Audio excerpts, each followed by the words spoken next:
Most of you aren't subscribed. Make sure to subscribe, as it helps out the channel. Without further ado, the series kicks off with several men aboard Navy ships, surveying a nearby island, all stating that their weapons have no chance against mysterious enemies. Heading onto the island, we follow several hunters facing the mysterious enemies, a swarm of monster red ants. As the frontline hunters work together, they attempt to physically stall the red ants, all whilst other hunters barrage the ants with spells, but sadly the hunters are ultimately overrun by the swarm.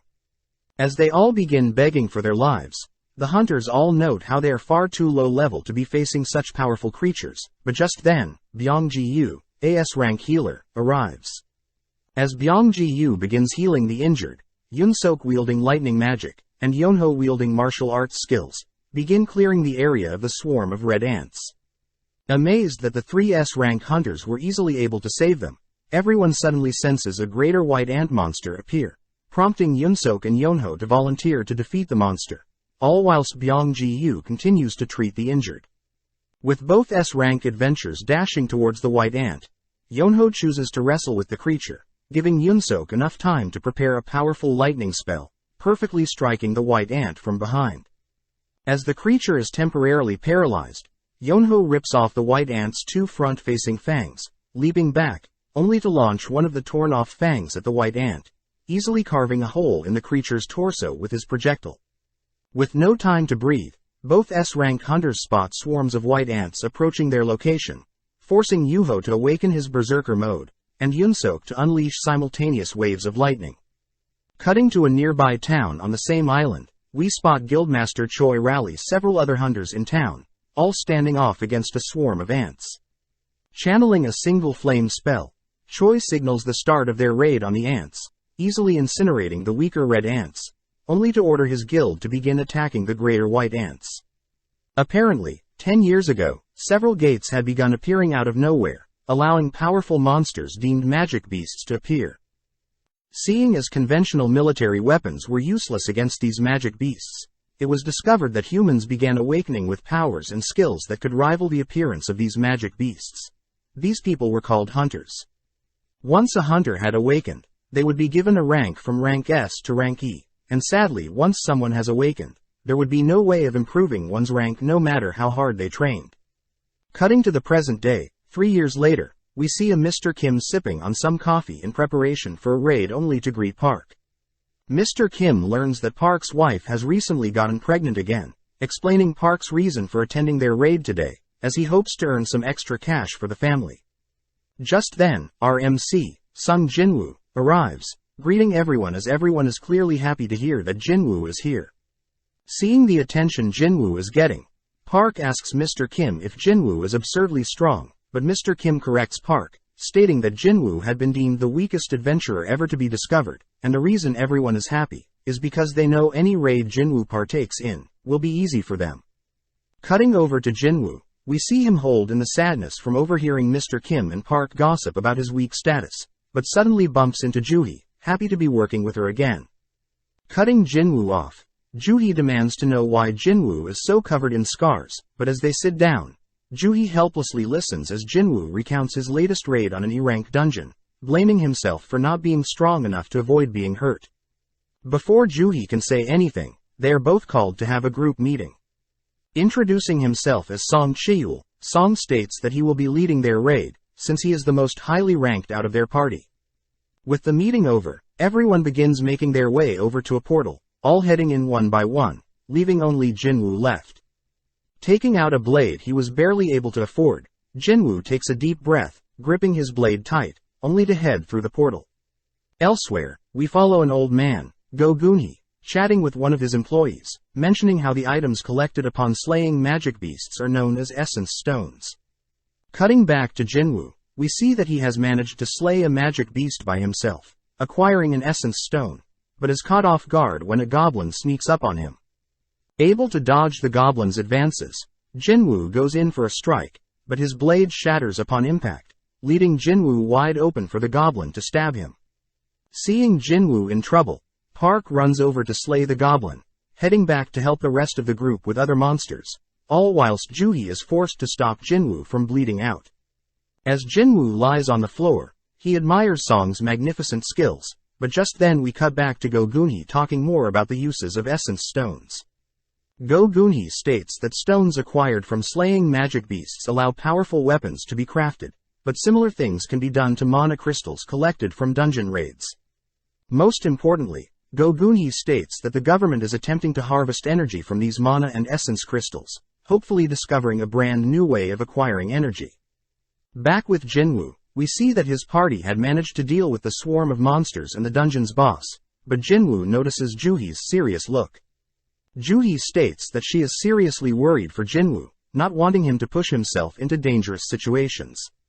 Just then, one of their party members points out that there is a tunnel that leads somewhere, catching everyone's attention as they suspect that this may be a double dungeon. Since the party wasn't able to acquire that much loot from their current dungeon, several people reason that they should be able to acquire extra loot, but the group leader Song wants to make sure everyone is on board. Upon taking a vote, Song counts 6 votes for continuing into the second dungeon and 6 votes against, leaving only Jinwoo's vote. Thinking about his current situation, Jinwoo reveals that his father had gone missing, his mother is currently hospitalized and his sister is about to enter college soon. Since he is the only one that can work, Jinwoo votes for entering the second dungeon. Cutting to Guildmaster Choi and his massive building, we see him mentioning a hunter by the name of Cha Hae-in, but just then, right outside his building, we see 2 thieves steal a lady's handbag, fleeing on a motorcycle. Before the thieves can escape, Cha Hae-in appears, easily retrieving the stolen bag, only to leap away to avoid being swarmed, having become famous from being a S-rank hunter. Back with Jinwoo and his party, we see him apologizing to Juhee, always thankful for a B-rank hunter like Juhee being there for him, but sees that Juhee is clearly mad at Jinwoo for voting to explore the dungeons. Since dungeons close after a dungeon's boss is defeated, the party note how they have around 20 minutes to spare, but Juhee is pissed that Jinwoo is always putting his life in danger, but to make up for it, she demands Jinwoo take her out for a meal, as a thanks for always taking care of him. Just then, the gang encounter a huge set of intimidating doors, but holding back their fear, they venture onwards. As they enter a massive room, they notice the room automatically light up, spotting various statues littered around the edge of the room. Seeing a massive statue in particular, everyone begins wondering what the challenge of this dungeon could be, but as they begin inspecting the room more, they stumble upon some writing in the room. With the leader Song reading out the commandments of the Kartenon Temple, the commandments state that they must fear, praise and prove their faith to God, or else they will not leave alive. Just then, the room's doors slam shut, prompting one of their group members to get freaked out, stating that they will personally be leaving. Before the group member can reach the doors, one of the statues suddenly moves, instantly decapitating the group member, leaving everyone in shock. Trying to digest the situation, Jinwoo notes how the group member that was instantly killed was at least D rank, and seeing as that single statue was able to move, Jinwoo turns around to observe the massive statue behind them, breathing heavily as the statue's eyes suddenly glares at him. Having survived death many times, Jinwoo had learned to survive with the most minimal of equipment, and instead rely on his instincts. Sensing something from the statue's eyes, Jinwoo cries for everyone to get down, right as the statue's eyes shoot a powerful beam at everyone in the party. With another one of their members incinerated, everyone begins to beg for their life, all whilst Jinwoo racks his brain to figure out how to survive. Seeing that the giant statue has ceased its attacks, several group members state that they should all make a run for it while they still can, but Song orders everyone to stay still, not wanting to provoke the statues. Turning to Jinwoo, Song commends Jinwoo's senses, as if it was not for Jinwoo alerting everyone to the giant statue's eyes, everyone would have been dead. Grateful for the thanks, Jinwoo realizes that Song has lost one of his arms, so the least he could do is help Song stop the bleeding. Seeing Juhee so shaken up, Song reveals that the reason a B-rank hunter like Juhee only participates in low dungeon raids is sadly due to her weak mental state to violence. Additionally, Song mentions how although he too has participated in several B-rank dungeon raids himself, he has never faced such a powerful creature like the giant statue, suspecting the creature of being S-rank. Sitting down and re-evaluating their clues carved onto the stone, Song and Jinwoo wonder if the god they must worship, pray and believe is the giant statue before them.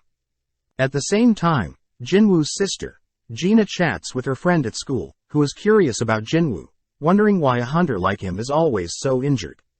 With no current plan, Song and Jinwoo agree that they should wait a bit longer, to hopefully see something change.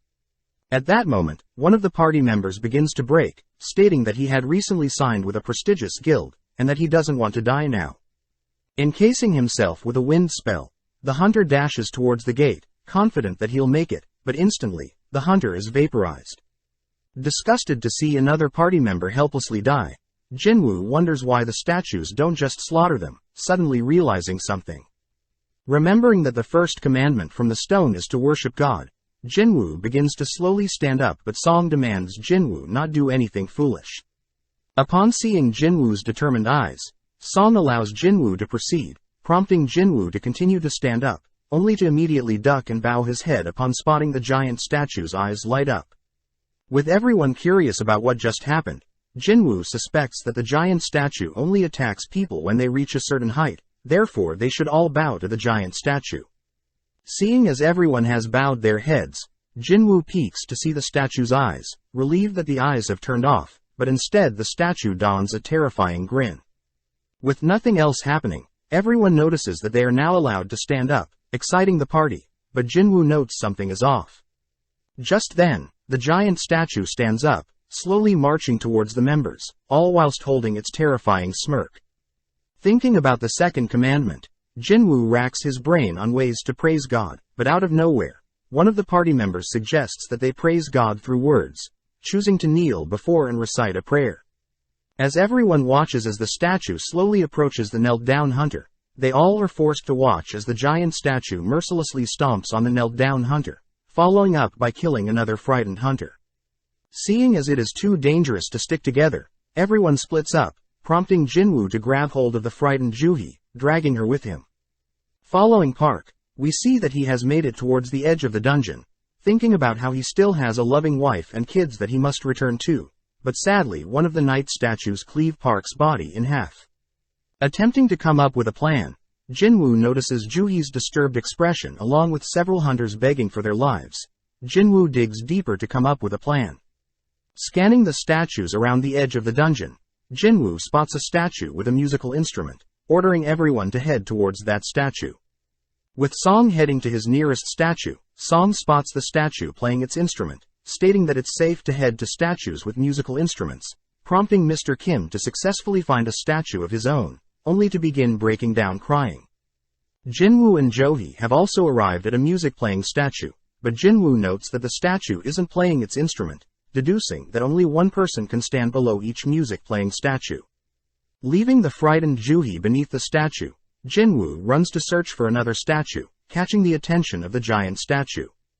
Barely able to spot a music-playing statue, Jinwoo is barely able to avoid the giant statue's advances, but unfortunately wounds up beneath a shield-wielding statue.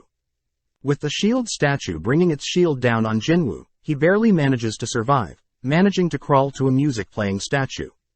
With everyone now under a music-playing statue, they all spot the giant statue go back to its original location, seemingly turning off. Rushing to Jinwoo's side, Juhee notices Jinwoo's severed leg, immediately applying her healing magic, but Juhee is unable to completely heal Jinwoo, having depleted all her mana. With everyone wondering what now, Mr. Kim speaks up, demanding that Song take accountability, being the leader of the group that agreed to explore this dungeon. Just then, an altar appears in the middle of the dungeon, prompting Jinwoo to realize that the altar aligns with the third commandment, as by believing in God, someone must be sacrificed. Hearing this, Mr. Kim raises his blade to Song's neck, ordering Song to sacrifice himself and atone for his sins. With Song agreeing, Jinwoo thinks about how this is wrong, as everyone voted and agreed as a group, but when Song enters the vicinity of the altar, an orange flame appears. Curious as to the reason for this, Jinwoo asks two other party members to help him enter the altar's domain, prompting 3 more orange flames to appear. With Jinwoo attempting to figure out what is happening, Song reminds Jinwoo that today is the 7th day of their dungeon raid, meaning if they wait any longer to defeat this dungeon, the dungeon itself will open. This is referred to as a dungeon break, as the dungeon will act as a portal between the human world and the monsters. With Jinwoo asking for Juhee and Mr. Kim to enter the vicinity of the altar as well, we see 6 orange flames in total, but just then, an additional ring of blue flames appear around them along with the dungeon doors opening. As the blue flames begin to disappear one by one, everyone notices the statues along the edge of the dungeon begin to move, fearing what will happen when the statues reach them. Jinwoo is able to figure out that the statues only move when they aren't looking at them, but with the temptation of freedom before them. One of the female hunters beside Jinwoo makes a break for the door, managing to escape successfully, but one of the orange flames disappears. Seeing her escape, another hunter pushes Jinwoo aside, also managing to escape, leaving only 4 remaining. Seeing Mr. Kim tempted by freedom as well, Jinwoo states that they need at least 4 people to stop all the statues, and that once the blue flames all disappear, they can all escape.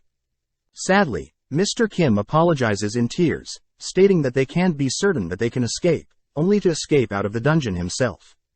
Knowing that they will all die soon, Song asks that Joohee and Jinwoo leave him, as they need at least one person in the vicinity of the altar to keep the door open.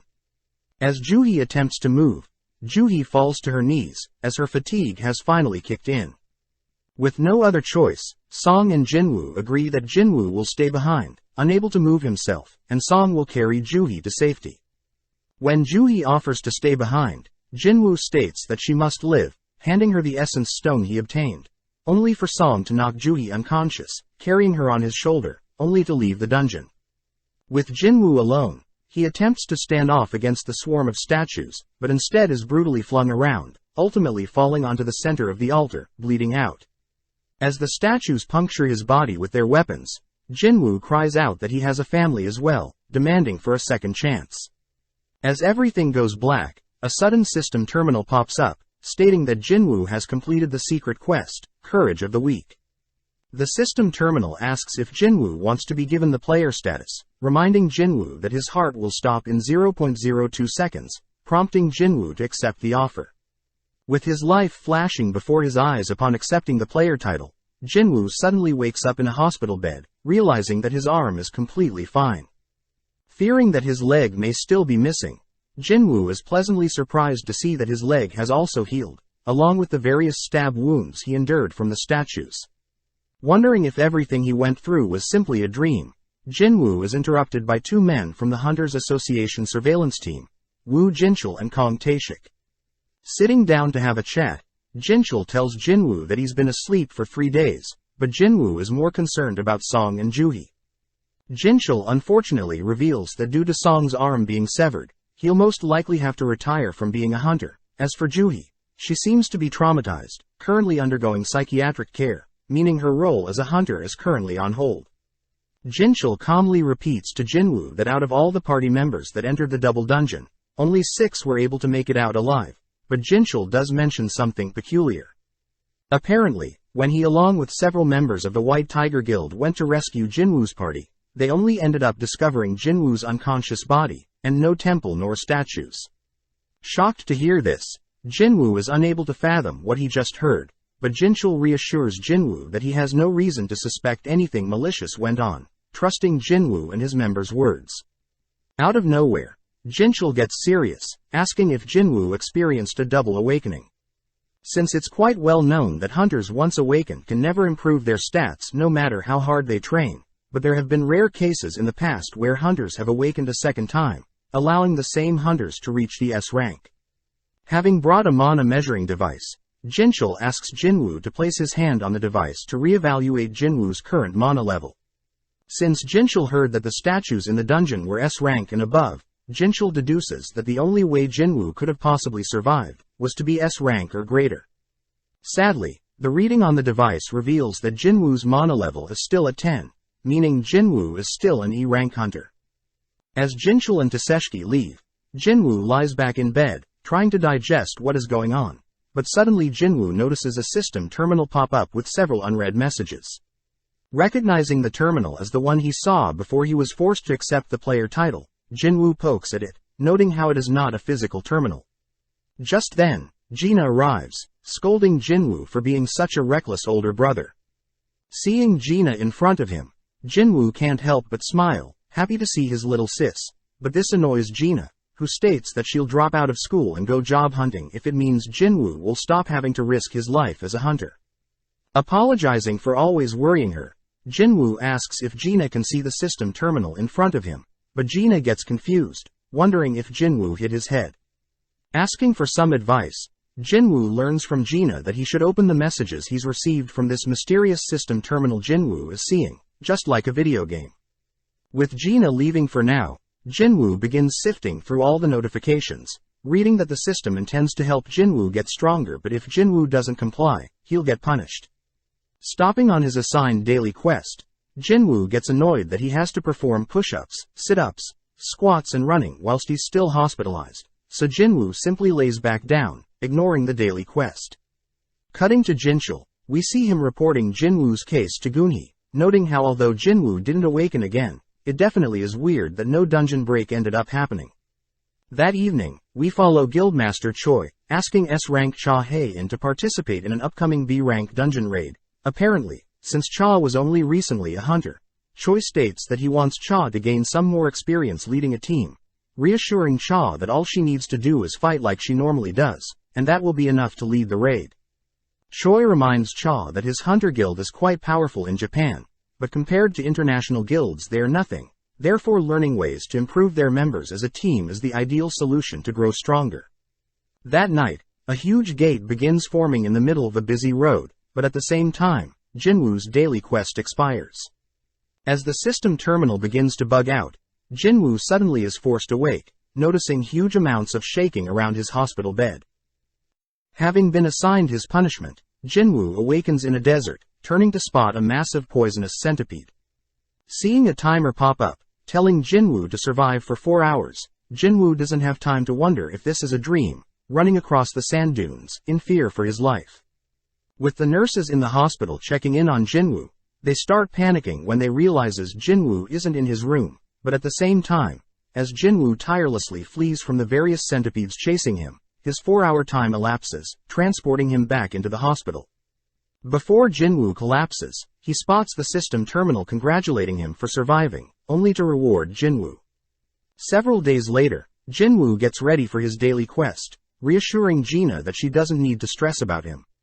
Following Juhee, we see that she has been requested to help attend a D-rank dungeon raid, but since Juhee is still shaken up, she sadly declines the offer, but gets happy hearing that Jinwoo has finally awoken from the hospital. As Juhee brings a little basket of flowers for Jinwoo, she spots several nurses gossiping about Jinwoo, noting how weird it is for Jinwoo to have recently begun daily exercises. With Juhee unable to meet with Jinwoo, we cut back to Jinwoo, who has completed his daily quests for the day, learning that the system terminals are indeed real, as upon completion of his daily quest, Jinwoo is granted 3 rewards. First, Jinwoo is granted a full recovery of all exhaustion that can be used whenever. The second is skill points that can be used on any attribute. For Jinwoo, he's been placing them in strength, resulting in his body slowly growing more and more muscles. Jinwoo's final gift is a loot box, which up until now he had been receiving pens and bandages, but today he's received a mysterious key that opens a gate at Hapjeong subway station.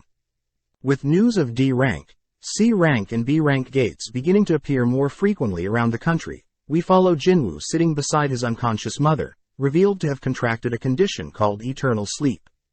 Apparently 4 years ago, Jinwoo's mother had entered the final stages of the disease, and sadly the only thing doctors can do is keep Jinwoo's mother on life support.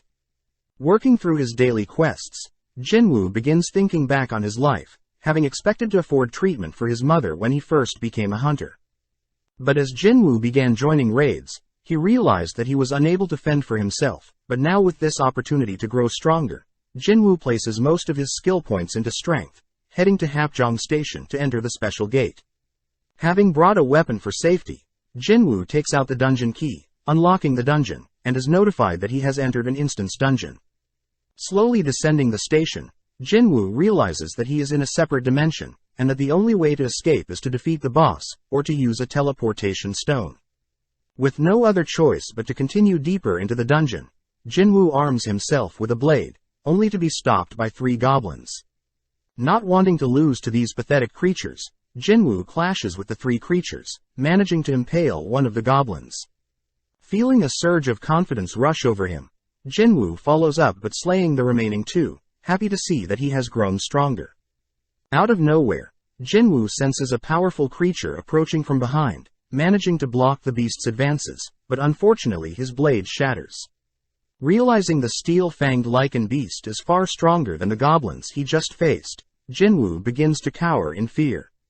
As the lichen begins rushing Jinwoo gets pissed at his weak self, helplessly watching as the beast pounces on him. Mustering up the courage to move, Jinwoo leaps as far as he can from the lichen, surprisingly flipping multiple times through the air.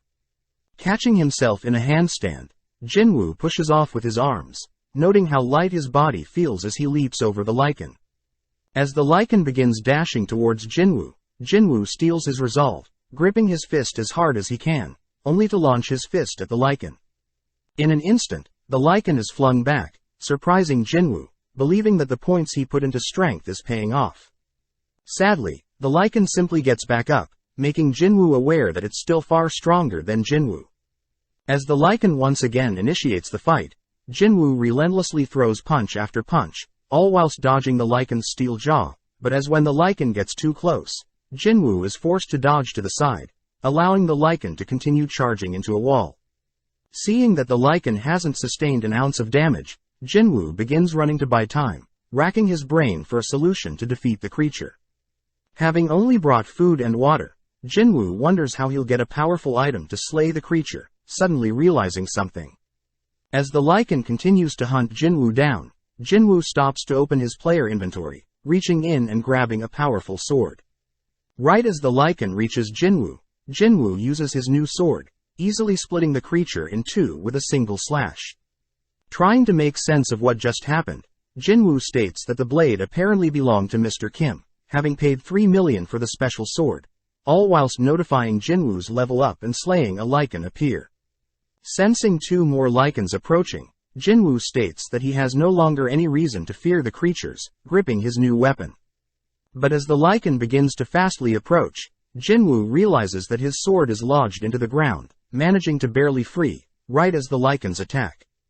With one lichen dodging Jinwoo's initial slash, the other manages to bite down and restraining Jinwoo's blade. Amazed at the grip strength of the lichen's steel fangs, Jinwoo manages to kick the lichen holding onto his sword, instantly cleaving the creature into two. Knowing that the lichens don't even compare to statues in the double dungeon, Jinwoo turns to the second lichen, only for the creature to retreat. Sitting down to assess his stats, Jinwoo realizes that he has reached a level of 2, noting how his level never changed when he did his daily quests, but reasons that he only levels up during real combat. Additionally, Jinwoo notes that upon leveling up, his wounds have been healed and that each of his 5 stats have risen by a single level, making leveling up more efficient than daily quests that only yield 3 skill points. Wondering what a single skill points does to his overall body, Jinwoo reasons he should think about these things later. Heading over to retrieve the essence stones from the monsters he's slain, Jinwoo is surprised to see the system notify him that he has received a monster drop instead, a lichen's fang. Navigating around the system terminal, Jinwoo notices a store, sad to see that he's too low level to purchase any items, opting to sell his most recent lichen fang for 20 gold instead. Wondering how much the system's gold is compared to his world's gold, Jinwoo once again brushes that question aside, stating that he must defeat the dungeon boss if he wants to leave. Knowing that he must get stronger first, before he can take on a dungeon boss by himself, Jinwoo suddenly spots the lichen that fled earlier, having returned with a pack of lichens. Charging head first into the pack of lichens, Jinwoo begins to slay one lichen at a time, stopping to assess the situation, thinking about what he could achieve with this newfound gift. Relentlessly dismantling the swarm, multiple level-up notifications can be seen, as Jinwoo continues to carve through the pack, but at the same time, the gate that appeared on the road continues to grow in size, with no hunters arriving to take care of it. Having acquired the Wolf Assassin title, Jinwoo is seen victorious and all covered in blood, but sad to see that his sword will break soon. Reading up on his new Wolf Assassin title, Jinwoo is amazed to see that his attacks against animal-type monsters are boosted by 40%, and that he has acquired 34 wolf fangs, 2 worn daggers, a traveler's cloak and surprisingly a teleportation stone. Wondering if he should use the teleportation stone to leave, Jinwoo wonders if he'll ever get another one of these instance dungeons again, reasoning that it can't help to explore the dungeon a little more. Cutting to Juhi, We see her receive a call whilst out on a midnight stroll, learning that a dungeon nearby has opened and they are in need of a healer. As Jinwoo makes it deeper into the dungeon, he begins noticing his battles against various magical beasts growing easier and easier.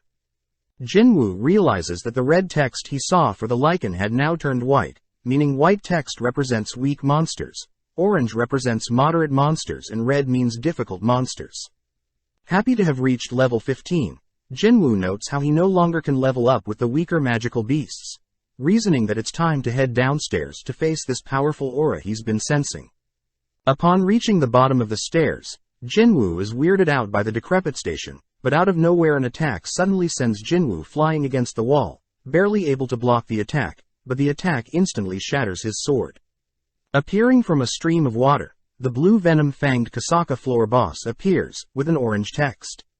Scanning the creature, Jinwoo notes the floor boss's tough skin, rushing to engage the approaching snake, but leaves no dent due to the creature's tough skin. Circling around, the floor boss begins chasing Jinwoo through the station, helplessly body slammed into the stream of water, only to barely survive the creature's entrapment in the water. Flung across the station's platform, Jinwoo watches as the snake tosses a train at Jinwoo, scrambling to evade the oncoming projectile. Moving in on Jinwoo, the floor boss manages to pin Jinwoo to a wall, smashing him through said wall, pissing Jinwoo off, as he demands to know why he hasn't grown stronger the slightest bit. Knowing that no one will come to save him, Jinwoo is smashed into the station's ceiling, falling onto the ground, but Jinwoo has clearly had enough. Stabbing and evading the creature's advances, Jinwoo knows that compared to the S-rank statues, this creature is nothing, opting to ditch his blade to cling onto the snake. Choosing to bet on his raw strength, Jinwoo begins tightening his grip around the snake's neck, watching as the snake squirms and flails around, only to collapse. With the system notifying Jinwoo of his level ups, Jinwoo smirks, happy to see that he has indeed grown stronger, having just defeated a dungeon by himself. Additionally, Jinwoo notices that he has acquired Kasaka's Venom Fang Dagger, a blade double the attack of Mr. Kim's sword, even applying a drain and a paralysis effect on enemies, along with Kasaka's Venom Gland, a potion that seems too risky to use. Just then, the system notifies Jinwoo of his completion of the dungeon, reverting the station back to normal, prompting Jinwoo to exit from where he came from. Upon reaching the exit, Jinwoo finds it weird that no one is around, but he suddenly hears a military officer call out. Demanding to know why Jinwoo just appeared out of the station, the officer apologizes upon learning that Jinwoo is a hunter, guiding Jinwoo to a dungeon break nearby. Apparently, the dispatched hunters were able to clean up most monsters, leaving only the dungeon boss, which Jinwoo can sense with his new level. Upon arriving on the scene, Jinwoo is able to sense that there are 8 E-rank hunters and 2 D-rank hunters, all struggling to break through the dungeon boss's defense. Suddenly Jinwoo spots Juhi, sad to see that she still hasn't recovered from the trauma from the double dungeon, but this only motivates Jinwoo to step in. With the broken sword he's still holding, Jinwoo cocks back the blade, propelling the sword through the dungeon boss's skull, allowing the other hunters to subdue and finally defeat the boss. As the hunters are relieved to have defeated the boss, one of the knights gets stressed, knowing that they must have been helped by a monstrous hunter, able to pierce the dungeon boss's defenses with a single strike. Spotting a shattered blade nearby, the hunter asks if anyone knows who the blade belongs to, but Juhi manages to spot Jinwoo leaving the scene, wondering how powerful Jinwoo has become. Check out one of our other videos on the screen or in the info card above. Subscribe, like and comment.